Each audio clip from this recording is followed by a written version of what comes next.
Hello guys and welcome back to my channel. My name is Lone Vic and today in the series of honest talk videos I'll be sharing my honest and subjective opinion about Small City, the deluxe edition from Alban Viard. Sorry for the mispronunciation of the surname, but I'm having a bit of trouble with this one. It's a game for 1 to 4 players about building your city and trying to get the most votes in order to become the next mayor, building your own part of the city, let's say, and expanding it. It's kind of like a SimCity-ish or City Skylines on the table kind of feel a bit, and I'll get to that in a moment. So in this video I'll be talking about what I liked and what I didn't like subjectively and honestly about this game after getting a few playthroughs, after getting to know the rules, and well, hopefully this might help you with deciding whether you need this game on your shelf or not. And I will also add that this is a new edition of an older title. Small City is not the youngest game on the market, but this was a Kickstarter redo of the game that I went into. I haven't had any contact with this game before. If you like the content of this video, if you like what I'm doing here on my channel and you would like to support what I'm doing and help the channel grow, click the like button under the video. Under the video there's also a subscribe button and a notification bell to ring if you want to be notified about new videos coming on my channel regularly, and in the description to the video there is a link if you would like to buy me a cup of coffee. And now let's dive into the good sides of Small City.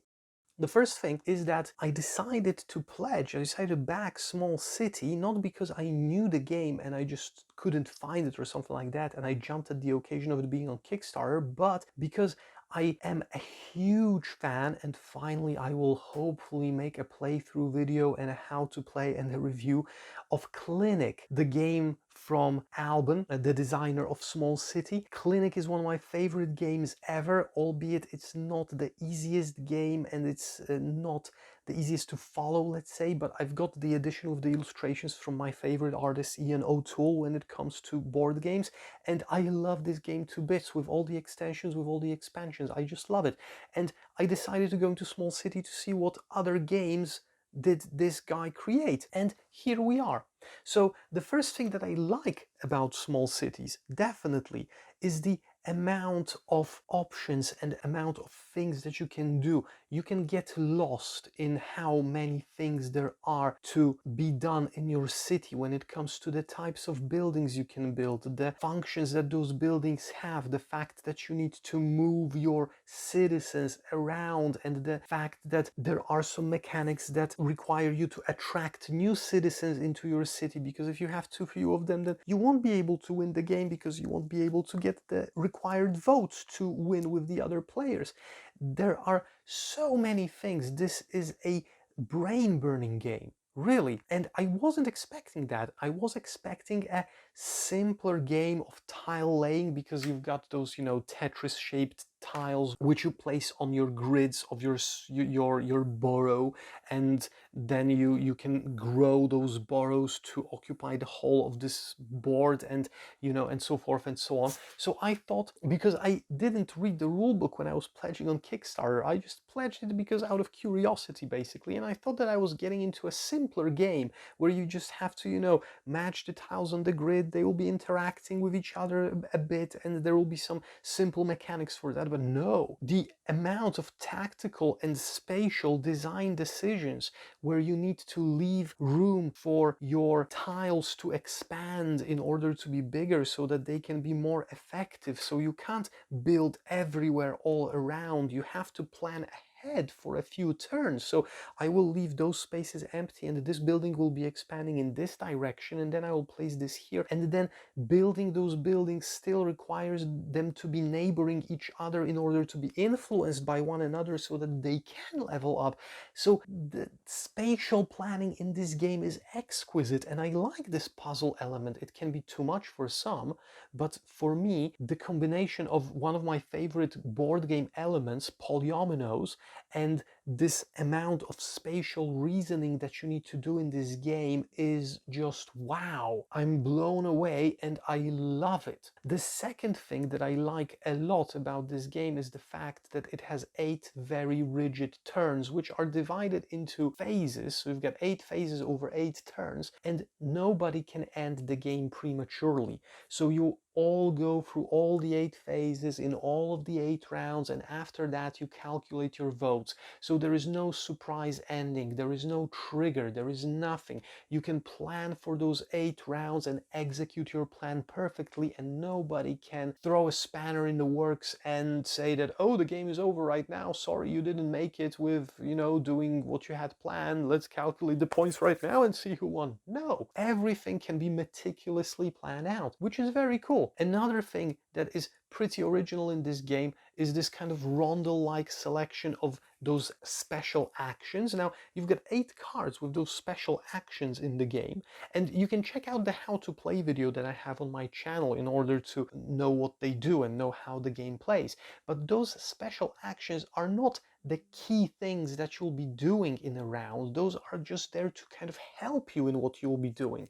But the selection of them can be pretty important for some of the things that you have planned for the round. Like, for example, you know, ignoring pollution from factories, or having a cultural building built cheaper, or something else, or being the first player in the next round, which can be important for you for some reason. This happens in a pretty interesting way because you put those cards, deal those cards out in a circle, and the first player chooses one of those cards, and then the next player has to choose one card neighboring that for free, or pay for selecting cards that are further from the one that the first player selected. So there is some tactic to it, because you're not only selecting your action, you're selecting the action that can be, let's say, the furthest away from the ones that your opponent needs sometimes. And then again, another positive, there is some player interaction here, which is pretty cleverly done, because you can send your meeples. Oh, there are a lot of wooden components in this game, resources, markers, meeples, there's a whole bunch here. I don't know if you can see all of them, but there are a lot. You can send your citizens as tourists into the boroughs of your counter players on your left and on your right, and they count as tourists. They create pollution in their cities, not yours. You get whatever they produce in those cities. So they produce some wood in your opponent's city, they take it in their pocket and they carry it back with them to your city, provided that you have space to store it later on. But each tourist provides $1 to the person on whose board they are. So it's kind of like, you know, there is some negative interaction there, because you can occupy a space in the borough of your enemy, let's say, if you're, you know, the other player, so that they can't benefit from it. Even though they built it, they can't benefit from it, but you will, and they will get the pollution instead of you.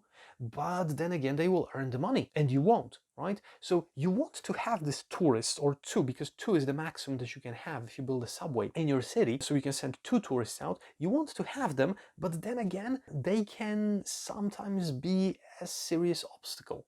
And a similar obstacle is the player who's the first player will have the mayor, the current mayor, so a black meeple, visiting their city, and there will be a parade, and all the other players will be deciding where the parade takes place, and those city blocks, those squares won't be accessible, so you won't be able to build anything there in this round. So although you're the first player and you have a lot of benefits because of that, this presence of the parade in your city can hinder you quite a lot as well. So there is kind of a give and take with everything you do here, so it's very well thought through. And then the tourists can be mitigated by building police stations, and, you know, different things can happen. There are a lot of interconnected parts, a lot of mechanics that work together, and this is something that I love. This is a heavy game. It's not the heaviest that I've ever encountered, but it's on the heavy side, definitely. It's not even in the medium. It's like medium towards to the heavy.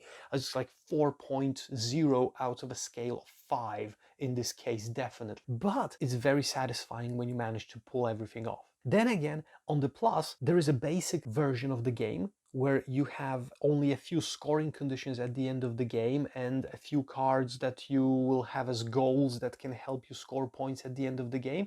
And then when you get used to the game, there are the advanced rules that you can use, and those advanced rules have more scoring options, have more scoring dependencies, and they are played on a board that has more limit to the size of your burough in the beginning, so you have less place to expand in the beginning of your game. So the level of difficulty increases quite a lot with the advanced level, and you need to really be good at the basic level in order to jump into the advanced one. I wouldn't recommend the first gameplay to be on the advanced rules, really. The basic ones are a lot to wrap your head around still. Like I'm really enjoying this game, and I'm really into it, and I really like the whole idea of this kind of being a SimCity kind of on the board kind of thing, where you have to plan out which buildings will be where and which will be influencing which, and where will be the production districts and the residential districts, and where will your people go to work each round, and so forth and so on, and how will you collect the votes. And you will have to worry about the pollution, because if you don't worry about the pollution too much, then your citizens will be dying every round, and you'll have to make room for cemeteries for those people who die. So there is a lot that I think this is the closest, in my opinion, as you can get to a SimCity-ish game on your table. So I'm smiling with positivity here about this game, but now let's go to the not so good, because I have a few pretty strong things to say on the not so good category. And here we go. Now, let me say one thing. The not so good things do not stop me, do not prevent me from liking this game and playing this game, but then I'm a stubborn mofo, and I like digging through the rules and learning all the intricacies and getting into it and like grinding my teeth against the game. But not everybody has to be like that, so here are a few warnings. First thing is that this game has a lot of rules, and you can check out my how to play video when I try to explain in details what those rules are and what you need to remember about with every building type, with every action, so forth and so on. Because the biggest problem here is that you don't have a player aid as such, where you have all those rules listed. The only thing you have is this iconography on the player screen that you cover your city with during phase 2, and this is only iconography, no words. And take a look how much of this iconography is here. And it's not the most obvious one. In my video for how to play, I'm explaining each of those icons separately so that you know what they are and how to read them and how to understand them. Because once you do understand them, they serve as a very good reminder of what's going on. But one, they're in a very inconvenient place, because this screen is not always the most visible thing. And in the second round, where you cover your city in order to build, those icons are needed the most to remind you what rules there are about building those buildings and what the prices are. And the second thing is that even when you have this iconography flat out in front of you, it's not the most obvious iconography in the world. It requires a lot of getting used to, and a lot of figuring out what does it really mean and how this interacts with the game elements. So it is really a very steep learning curve to get into the game. Clinic, another game from the same designer, is also complex, but it had, in my opinion, a much lower learning curve than this. Now, the second thing that is going to be another big drawback in this game for me is that the game informs you that when you're moving your citizens, you can place them on spaces, on buildings, in order for them to, to have room in the city, and also in order to fulfill some actions. And when you have a tile, this action is this square space with some iconography next to it to symbolize what action is being done in this space. So let's take the example of residential buildings, which are being scored. The votes from residential buildings are being scored based on how many citizens you have on those buildings. And since this shape is a grid of 5 squares, 1, 2, 3, 4, 5, you can score a maximum of 5 inhabitants, citizens, on this polyomino in order to get votes. But there are no spaces to put them in. There is no reminder that there can be meeples placed on this element. If at least there were like round or square spaces like the ones here, but without any iconography. So those are just empty spaces on which you can place the meeples so that we know where we can put them and where we cannot. And then the spaces with the iconography would mean that there is an action tied to this space if you place a meeple there. It would be so much clearer. It would be so much easier to navigate where you can go with your people. And right now you have to remember about this, but it's not visually hinted in any way. So this is the design, the iconography of this game, the accessibility of the visual side of this game, in my opinion, is the biggest challenge when it comes to learning and enjoying this game, and it might be the biggest challenge for everybody. Now, I would expect that if this is a deluxe edition and this is a redesigned edition, a new edition of this game, then that it would have improved over the original, and maybe it has. I have not seen the original game. I don't know how it was designed when it comes to the iconography and all the information. But if this is the perfected version, I will eagerly wait to see what the perfected version of this version is, because there are still things that you can make better in this game in order for it to be more user-friendly. I mean, the complexity of this game is so high that it should be almost self-explanatory when you are looking at the iconography and at the board, and this is not the case. I mean, complex games like Anachrony, Perseverance, or Weather Machine from the newest titles that I got and that I'm learning to, the iconography is complex. There are things everywhere on the board, everywhere on the player board, all around, but the iconography is way more friendly, and the design and the intuitivity of the design is higher than in this game, definitely. And those are my two biggest complaints here. So be warned, if you're like me and you like I said, grinding your teeth and just like, you know, mastering through to understand how to play the game by trial and error and figuring everything out, you'll do it. But if this is going to be a problem for you, if this seems challenging, then you might bounce back from this game just because of that. So to summarize, this is a game that's as close to SimCity as I could have imagined on the table. It's very complex. It has a lot of interactions between elements, between individual elements in your city, between individual buildings. It has interactions with other players. It has the pollution that you have to worry about. It has cemeteries. It has everything that a real city builder needs.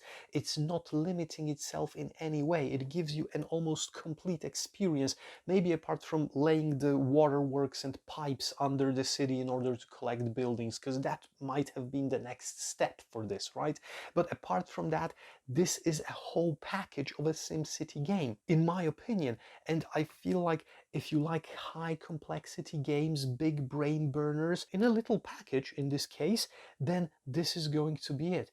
But if you are afraid that it might overwhelm you, then be aware that the iconography and the UI of this game, the user interface of this game, is not the most friendly that I've ever seen, especially for this much of complexity. It might cause some people to just hit a wall and be through with Small City, really. And I think that this is a pity, because this is a very, very good game, barring this high entry point in this case. And let's wrap it up right now. My name was Lone Vic, this was Small City, and it was my honest subjective opinion. If you have any comments about this game, if you would like to share your own opinion, there's the comment section below the video. If you would like to help the channel grow and support what I'm doing here, you can click the like button under the video. You can hit the subscribe button and ring the notification bell to be notified about new videos on my channel that are coming regularly. And if you feel like it, you will find a link in the description to this video to buy me a cup of coffee. For now, thank you very much for watching. Thank you very much for being here on my channel, visiting it again, hopefully, and see you soon. Have a great day, and bye-bye.